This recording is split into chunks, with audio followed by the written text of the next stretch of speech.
Hey guys, welcome back to the channel. This is how to fix link preview not showing on WhatsApp. So first thing that you will do is simply go to Google Play Store into your device, and now just simply tap on search at the middle over here and tap on the search bar at the top and search for WhatsApp.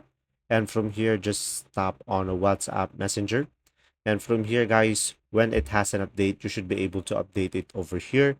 And now another option that you have is just simply tap on the three dots at the top right corner of the screen and make sure to enable the auto update over here.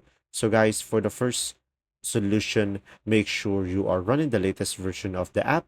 And now for the second solution is just simply open the WhatsApp and tap on the three dots at the top right corner of the screen and tap on the settings over here.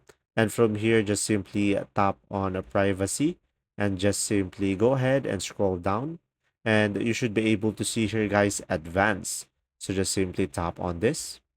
And now from here, as you can see, make sure to not turn on the disable link preview. So you should be able to see the link preview.